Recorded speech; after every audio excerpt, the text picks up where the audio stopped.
예레미야 26장 2절에서 7절 우리 천천히 한 목소리로 함께 읽겠습니다. 같이 읽습니다.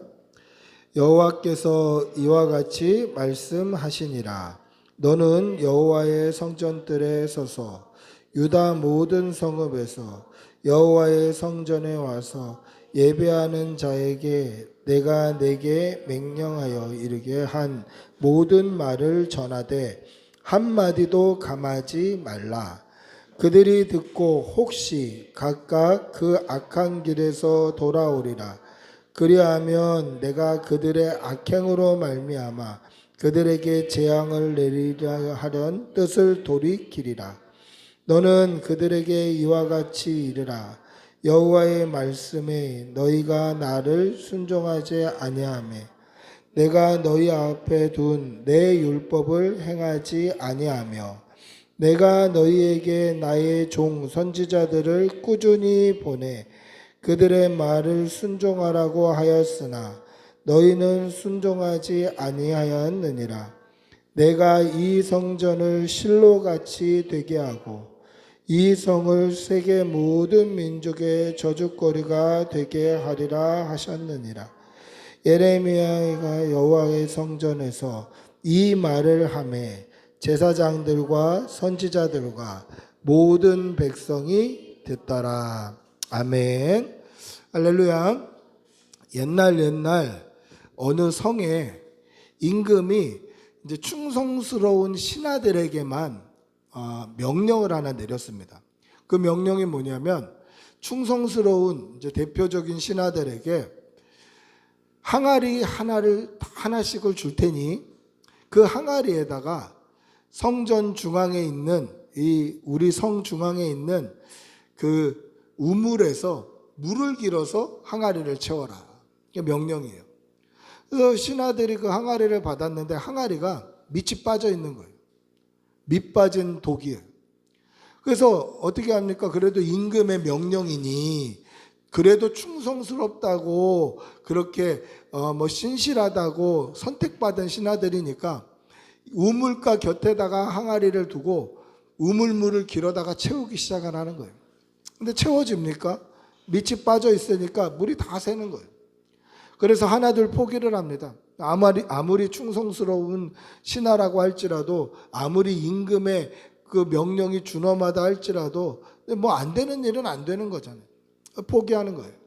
그렇게 포기를 하다가 한 사람은 남아서 끝까지 그 일을 하는 거예요. 밑에 빠져가지고 물이 다 새도 두레박으로 우물을 길어서 또 퍼붓고 몇 날 며칠을 하는 거예요.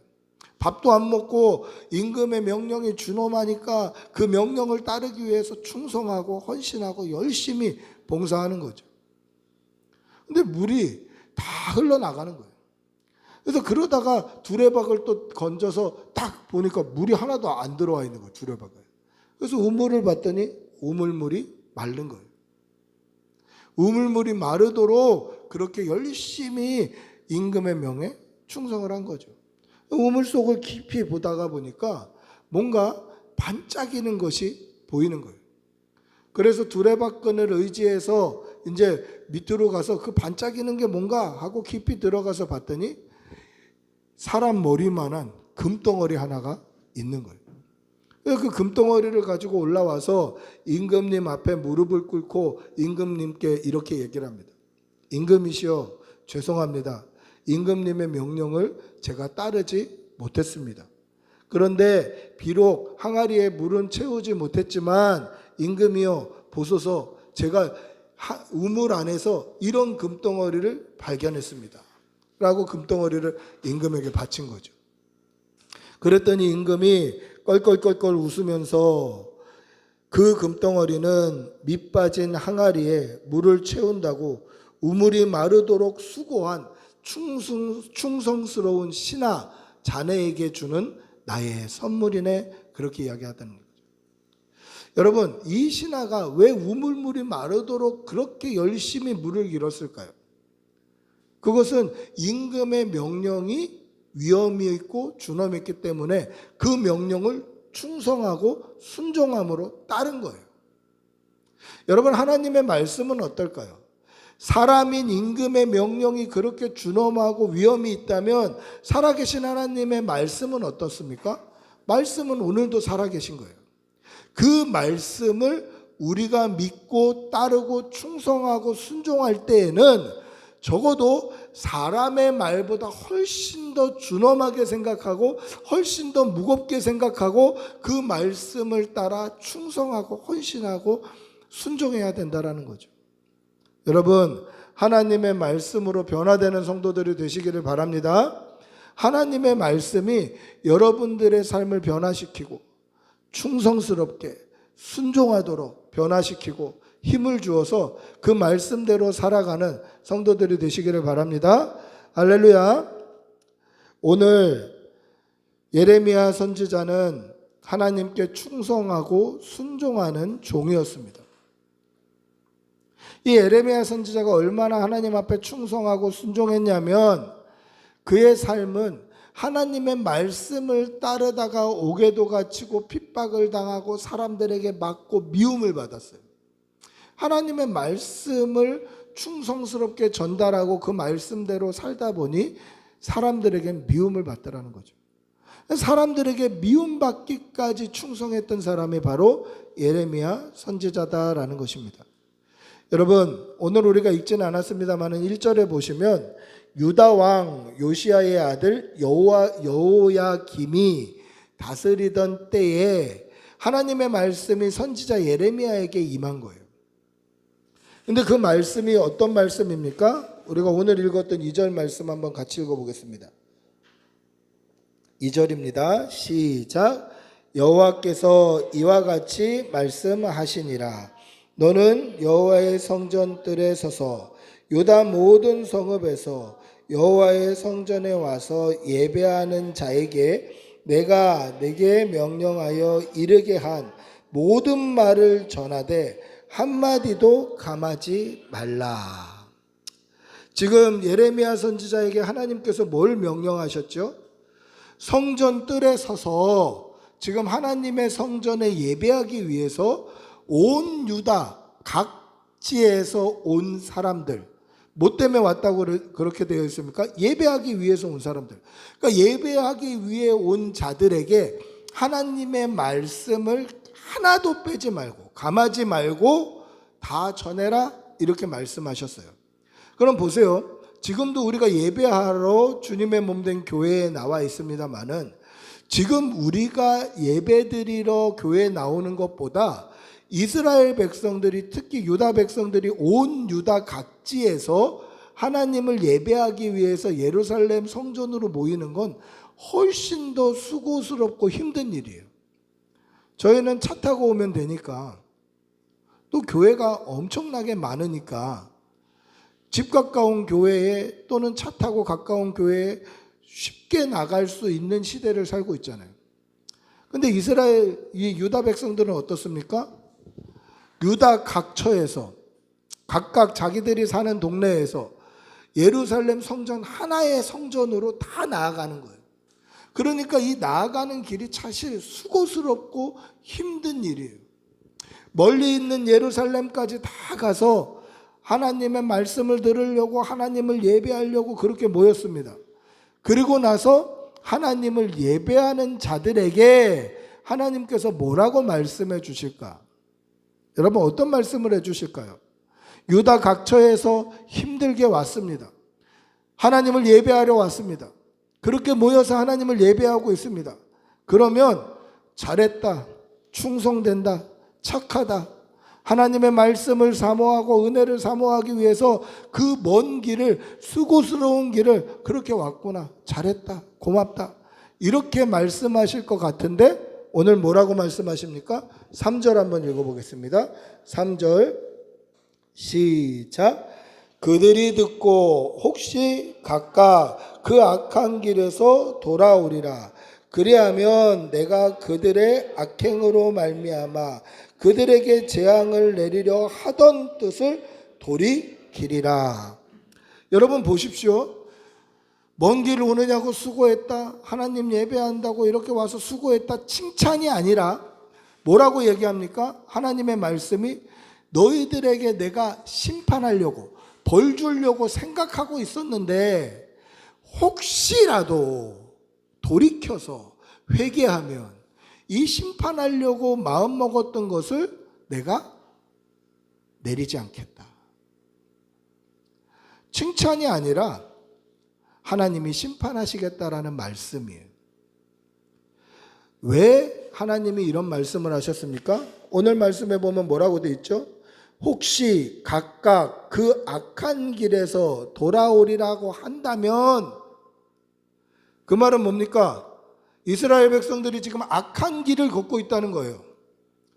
악한 길을 걷고 있는데 그 악한 길에서 돌아오지도 않고 우상 숭배하고 하나님을 미워하고 하나님의 말씀을 따르지 아니하고 선지자가 더 전한 하나님의 말씀을 우습게 생각하고 거짓 선지자들이 전하는 좋은 말만 듣고 하는 그 악한 길에서 돌이키지도 않으면서 지금 예배의 자리에 나와 있는 거예요.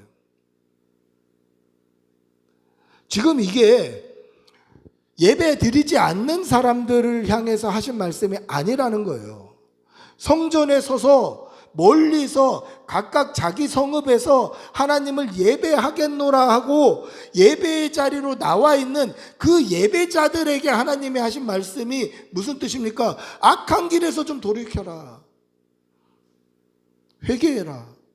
내가 심판을 좀 돌이킬 수 있도록, 용서할 수 있도록 회개 좀 해다오. 하나님이 그렇게 말씀하시는 거예요. 그들은 여전히 악한 길을 걷고 있어요. 악한 삶을 살고 있어요. 여전히 우상 숭배하고 여전히 거짓 선지자들의 말에 귀를 기울이고 하나님의 말씀을 듣지 않고 있어요. 그런데 몸은 하나님의 예배의 자리에 와 있다라는 거예요. 여러분, 몸만 예배의 자리에 와 있는 게 중요한 게 아니라는 거예요. 몸만 예배의 자리에 와 있는 게 중요한 게 아니에요. 몸만 하나님 앞에 와 있는 게 중요한 게 아닙니다. 뭐가 중요합니까? 우리의 중심, 마음, 전심이 하나님 앞에 와 있어야 돼요. 여러분, 우리의 몸과 마음을 다시 좀 한번 정비해 봅시다. 뭐 이렇게 육체적으로 정비하는 건 아닙니다만은 다시 한번 하나님 앞에 집중하려고 우리 잠시라도 좀 하나님, 내 마음이 하나님 앞에 집중되기를 소원합니다라고 잠깐이라도 한번 기도해 보세요. 하나님 집중시켜 주십시오. 하나님이 기뻐하시는 예배자가 뭡니까? 몸만 이 자리에 와 있는 사람을 하나님이 기뻐하십니까? 아니에요. 마음이 같이 와 있어야 돼요. 그래서 뭐라고 하나님이 말씀하십니까? 신령과 진정으로 예배드려라. 영과 진리로 예배드려라. 하나님이 원하시는 것은 몸이 아니라는 거예요. 우리의 중심, 우리의 마음, 우리의 전심을 받고자 하신다는 거죠. 근데 지금 유다 백성들은 어떻습니까? 멀리서 수고스럽게 하나님을 예배하는 예배의 자리에 와서 앉아 있어요. 하나님을 예배하고 있습니다. 그런데 악한 길에서 떠나지 않는 삶을 살고 있는 거예요.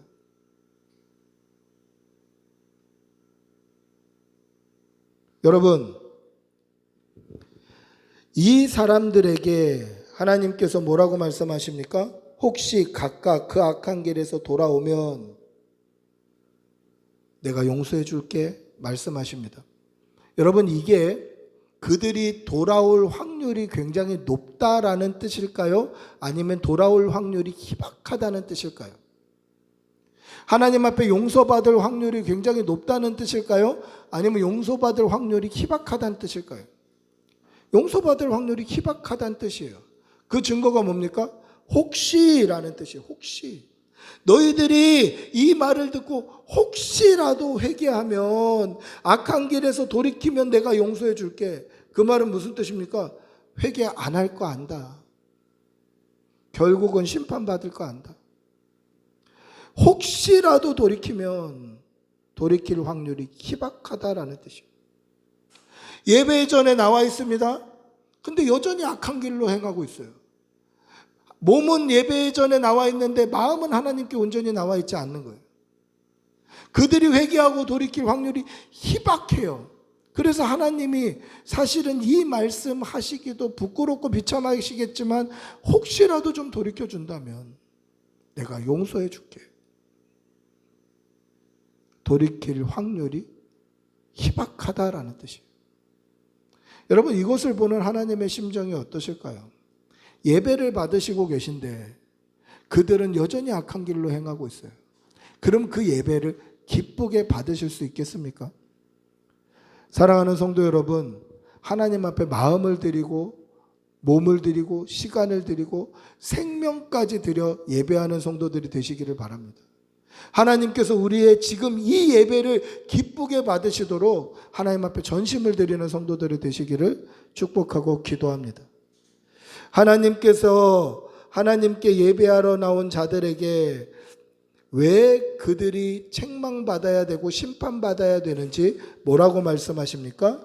오늘 우리가 읽었던 4절 한번 다시 읽어볼까요? 4절입니다. 시작. 너는 그들에게 이와 같이 이르라. 여호와의 말씀에 너희가 나를 순종하지 아니하며 내가 너희 앞에 둔 내 율법을 행하지 아니하며. 그리고 그 뒤에는 뭐라고 되어 있냐면 하나님께서 선지자를 보내서 말씀을 전하는데 그 선지자의 말도 듣지 않는다라고 말씀하셔요. 그들이 왜 예배를 드리고 있지만 그들의 삶이 변화되지 않을까요? 그 이유가 뭡니까? 하나님의 말씀을 듣지 않는 거예요. 예배 전에 나와 있는데 하나님의 말씀을 듣지 않는 거예요. 예배 전에 나와 있는데 하나님의 말씀에 집중하지 않는 거예요. 그러니까 그 말씀이 그들의 삶에 어떠한 영향력도 끼치지 못하는 거예요.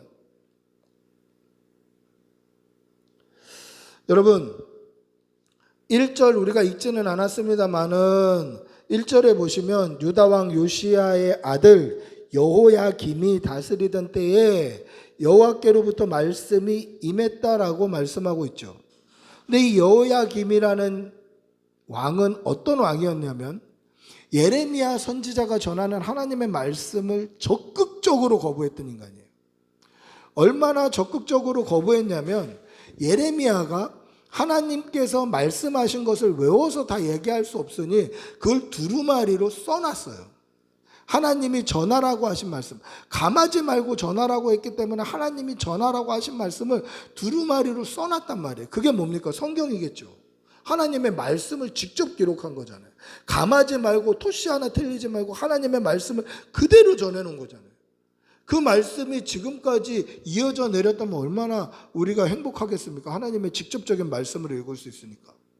근데 그 말씀을 불살라 없애버린 인간이 여호야김이에요. 그리고 자기 듣기에 좋은 금방 회복될 거야, 금방 살아날 거야 하는 거짓 선지자들의 말을 듣고 살았던 인간이 여호야김이에요. 그로 말미암아 하나님의 말씀이 오염됐고 하나님의 말씀이 온전히 전해지지 않았고 하나님의 말씀이 온전히 전해지지 않았기 때문에 그 말씀으로 변화된 심령이 생길 수가 없게 되는 거예요. 여러분, 오늘 이 말씀에서 중요한 부분은 뭡니까? 오늘 제가 설교의 제목을 예배하는 자에게라고 쓴 이유가 뭘까요? 여기서 중요한 것은 이들이 하나님 앞에 나와 충성스럽게 신실하게 예배드리는 것 같지만 그 예배가 그들의 삶을 하나도 변화시키지 못했다는 거예요. 살아계신 하나님을 예배드리는데 그 예배가 살아있는 예배가 되지 않으니 예배를 통해 그들의 삶에 어떤 영향력도 끼쳐지지 않는 거예요. 그들의 삶은 변화되지 않아요. 여전히 악한 길로 행해요. 여전히 우상 숭배해요. 여전히 하나님의 말씀을 떠나 있는 거예요. 여러분, 하나님은 살아계십니다. 할렐루야. 하나님의 말씀은 살아서 오늘도 좌우의 날선 어떤 것보다도 예리하게 운동력이 있어서 우리의 심령과 골수와 관절을 찔러 쪼개기에 부족함이 없음을 믿으시기 바랍니다. 할렐루야. 여러분, 그것을 믿으면 하나님의 살아계신 말씀이 우리의 삶에 어떻게 해서든지 영향력을 끼쳐야 돼요. 그래서 그 말씀으로 말미암아 우리의 심령이 변화돼야 돼요. 이것이 뭡니까? 거듭남이잖아요. 그래서 바울 사도 역시 뭐라고 이야기합니까? 나는 날마다 죽노라, 그렇게 얘기해요. 내 인간적인 성품이 날마다 깨어지는 거예요. 하나님의 말씀으로. 여러분, 이게 신앙생활이죠. 하나님의 말씀으로 내가 날마다 거듭나고 날마다 변화를 일으키고 날마다 하나님의 살아계신 말씀이 내 삶 가운데 직접적인 영향력을 끼치는 이것이 신앙생활이에요. 근데 그들은 신앙생활을 한 게 아니라 종교생활을 한 거예요. 멀리서부터 나왔습니다. 예배의 자리에. 그리고 예배를 드립니다. 근데 그 예배 드리는 자들의 삶이 여전히 악한 길을 행하고 있는 거예요. 예배가 그들의 삶을 하나도 변화시키지 않아요. 하나님의 말씀을 경히 여기고 멸시하니까 하나님의 말씀이 그들의 삶을 하나도 변화시키지 못해요. 그들은 살아계신 하나님을 믿은 게 아니라 죽어있는 하나님을 그냥 믿는 채 하고 살고 있었다는 거죠. 여러분, 우리의 삶을 한번 돌아보시기를 바랍니다. 오늘 이 예배가 여러분들의 삶을 변화시키시기를 축복합니다. 오늘 이 하나님의 말씀이 여러분들의 삶에 직접적인 영향력이 끼쳐지기를 축복하고 기도합니다. 할렐루야. 변화되지 않은 삶을 살았던 그들의 삶의 결과는 어떻습니까? 6절 한번 읽어볼까요? 6절 시작. 내가 이 성전을 실로같이 되게 하고 이 성을 세계의 모든 민족의 저주거리가 되게 하리라 하셨느니라. 하나님께서 이 성전, 이 성 예루살렘을 저주거리가 되게 해주시겠는데 그 기준이 뭐처럼 되게 해주시겠다고 이야기합니까? 실로같이. 여러분, 이스라엘 민족들에게 있어서 이 실로라는 지명은 좀 과거의 이미지와 현재의 이미지가 각각 다른 대표적인 곳이에요. 이 실로라는 뜻은 무슨 뜻이냐면 평화의 곳, 안녕의 곳, 평안한 장소라는 뜻이에요. 실로라는 것은 샬롬하고 스페링은 같아요. 실로와 샬롬이 같아요. 샬롬이 뭡니까? 안녕, 평화이잖아요. 그러니까 실로라는 지명의 유래는 평화의 장소, 평안한 장소, 이게 실로예요. 여호수아서 18장에 보시면 이스라엘 백성들이 가나안 땅 정복 전쟁을 마치고 나서 하나님께 모여 예배했던 곳이 이 실로예요. 하나님을 예배하고 이스라엘 모든 백성들이 이제 약속의 땅 가나안 땅의 정복 전쟁을 마치고 하나님 앞에 감사의 예배를 드렸던 곳이 이 평화의 장소 실로예요. 그러니까 실로는 그 당시 여호수아 18장 그 시대 사람들에게는 하나님이 평안 주셨다 하는 곳이 실로예요. 그런데 사무엘상 4장에 보면 이게 하나님의 심판의 장소로 변해요. 사무엘상에 보시면 엘리라는 제사장이 있었는데 그 엘리가 이스라엘의 사사였어요. 근데 이 사람이 하나님의 말씀을 경히 여겼던 사람이에요. 그래서 그 아들 홈니와 비느하스가 정말 방탕하게 살고 있음에도 그거를 눈 감아줬어요. 하나님의 말씀을 경히 여겨서 하나님의 말씀이 희귀했던 시대를 만든 장본인이에요. 근데 이 사람이 블레셋과의 전쟁에서 하나님의 언약궤를 전쟁터로 내보내요. 그 전쟁터에서 하나님의 궤를 블레셋에 뺏기게 되는데 그 장소가 실로예요. 그리고 그 두 아들 홈니와 비느하스가 죽게 되고 홈니와 비느하스가 죽었다는 소식을 듣고 자빠져서 죽은 자가 엘리예요.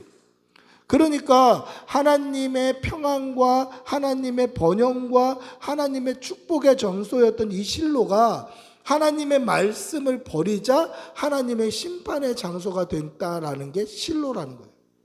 그래서 예루살렘 성전을 실로같이 해주겠다라는 게 뭡니까? 예전에는 여기가 축복의 장소였으나 여기를 심판의 장소로 바꿔주겠다. 하나님 그렇게 말씀하시는 거예요. 무서운 말씀이시죠. 그 말씀은 무슨 뜻입니까? 잘 들어보세요. 이게 왜 중요한 말씀이냐면 지금 이 말씀을 듣는 1차 대상이 누구입니까? 예루살렘에서 예배하는 자들이 지금 이 말씀을 하나도 감하지 않고 듣고 있는 거예요. 근데 지금 예배 자리에 나와서 예배 드리고 있는 자들에게 뭐라고 얘기합니까? 이 너희가 예배 드리는 장소가 실로같이 심판의 장소가 될 것이다. 그리고 너희는 심판을 받게 될 것이다 말씀하는 거예요. 자, 여러분, 심판은 어떤 자들이 받습니까? 믿지 않는 자들이 받는 거예요. 믿는 자들은 구원이죠. 심판은 믿지 않는 자들이 받아요. 그럼 보세요. 각 처에서 어렵게 수고롭게 하나님의 성전을 찾아서 그 성전에서 지금 예배드리고 있는 이 자들이 하나님을 믿는 자들이란 뜻입니까? 믿지 않는 자들이란 뜻입니까? 믿지 않는 자들이란 거예요. 믿지도 않는데 예배전에 나와서 지금 예배드리고 있는 예배 행위를 하고 있는 거예요. 신앙생활이 아니라 몸에 배인 종교생활을 하고 있는 거예요. 이게 굉장히 무서운 거예요. 여러분, 하나님의 말씀은 살아계십니다. 그래서 그 살아계신 하나님의 말씀이 선포되는 이 예배 역시 살아있는 예배가 되어야 되고, 살아있는 예배라면 우리의 마음을 변화시키고 거듭나게 하는 역사가 일어나야 돼요. 근데 예배전에 나오면서도 어떠한 변화도 일어나지 않고 나의 삶이 과거와 똑같고 악한 길에서 떠나지 아니하고 죄의 자리에서 일어나지 아니한다면 이 예배가 하나님이 받으시는 살아있는 예배를 드렸다라고 얘기할 수 없다는 거죠. 여러분, 종교생활, 그냥 몸에 배인 종교생활이 아니라 하나님 앞에 몸부림치며 말씀과 기도와 하나님 앞에 경건생활에 몸부림을 치는 신앙생활을 하는 성도들이 되시기를 축복하고 기도합니다. 몸에 배인, 그냥 주일이니까 오늘 교회 가야 되네, 몇 시간만 앉아있으면 집에 가서 쉬네, 이렇게 그냥 루틴처럼 버릇처럼 신앙생활하는 것이 아니라 오늘 이 예배가 나의 삶을 변화시키고 내 삶에 직접적인 영향력을 끼치시고 살아계신 하나님이 체험되는 그런 예배드리는 성도들이 되시기를 축복하고 기도합니다. 이게 예배드리는 자에게 하나님이 오늘 하고 싶으신 말씀이에요. 그런데도 여전히 우리는 과거의 삶에서 일어나기가 참 힘들어요. 말씀대로 살고 내려놓고 하나님의 역사하시기를 간구하지만 순간순간 우리의 힘이 불끈불끈 일어나더라는 거죠. 여러분, 이번 주에도 참 재밌는 일이 있었는데, 주중에 저희 큰아들이 자는 작은 방에 밑에서 이제 물이 올라오는 거예요. 방 밑에서, 방바닥에서. 봤더니 물이 올라와요. 야, 이것도 바닥을 깨야 되고 공사를 해야 되는구나. 그러면서 이렇게 봤더니 보일러가 줄줄줄줄 새는 거예요. 그래서 보일러 얼른 물 잠가 놓고 온수 다 잠가 놓고, 그리고 걱정을 하기 시작했어요. 이제 설비 회사에 전화해서 그 설비 사장님에게 오늘 오후에 좀 와달라고, 집에 좀 봐달라고. 그러면서 저걸 깨면 어떻게 해야 되나, 또 뭐 돈 들고 하는 거는 우리 뭐 사택관리비로 이렇게 좀 이야기할 수도 있지만 또 저거 깨면 공사가 커질 텐데 막 걱정을 하는 거예요, 제가. 그래서 이제 그런 가운데 이 설비업체 사장님이 오신 거예요. 오셔서 들어갔는데 그분이 뭐 진단을 해줘야 제가 이렇게 판단을 해야 되는데 제가 이미 판단을 하고 있는 거예요. 바닥을 깨면 또 집에 먼지 난장판 되고 어떻게 해야 되나 막 걱정을 하면서 한숨을 푹 쉬고 있으니까 우리 아내가 왜 한숨을 쉬냐고, 하나님 앞에 다 내려놓으면 되지 왜 한숨을 쉬냐고. 그 순간 내가 아직도 내가 내 안에서 내 혈기와 내 감정이 하나님을 믿는 믿음보다 앞서서 펄떡펄떡 살아나는구나. 하나님 앞에 기도했죠. 하나님, 안 깰 수 있었으면 좋겠습니다. 쉽게 고쳤으면 좋겠습니다. 마음으로 기도하고 있는데 전화가 오는 거예요. 제 후배 선교사, 지난번에 저 놀래켜 준다고 아무 얘기도 없이 왔던 그 선교사 가정 그 친구한테 전화가 온 거예요. 형님, 그 아버지가 장로님이시고 우리 모교의 장로님이신데 제 고등부 때 선생님 은사님이셨어요. 제가 존경하는 장로님이고 제가 굉장히 사랑받았던 그런 선생님인데, 아버지가 형 생각이 난다고 해서 조금 돈을 좀 보내주려고 한다. 계좌번호 알려달라고 갑자기 전화가 온 거예요. 그러면서 이렇게 이야기하는 거예요. 형님, 이거는 헌금이 아니라 형님 가정을 위해서 썼으면 좋겠습니다 하고 돈을 보내준다는 거예요. 그러고 나서 물어봤더니 얼추 맞는 거예요. 그래서 물을 다 잡고 파이프 갈고 다 고쳤어요. 고치고 나니까 그 물이 터져서 호스를 따라서 방에서 스며든 거지 호스가 터진 게 아니라서 방을 안 깨도 된다는 거예요. 그러니까 한숨 쉴 그 시간에 기도했으면 되는데 한숨을 쉬고 있었던 그 걱정거리가 다 해소되는 거예요. 그래서 받은 돈으로 또 금방 보내줘갖고 그걸로 다 공사비를 지출을 했어요. 아무것도 아니더라고요. 아무것도 아닌 거예요. 여러분, 하나님의 말씀이 우리의 삶을 변화시키기가 정말 힘듭니다. 왜 힘들죠? 여전히 내가 살아있어서 힘든 거예요.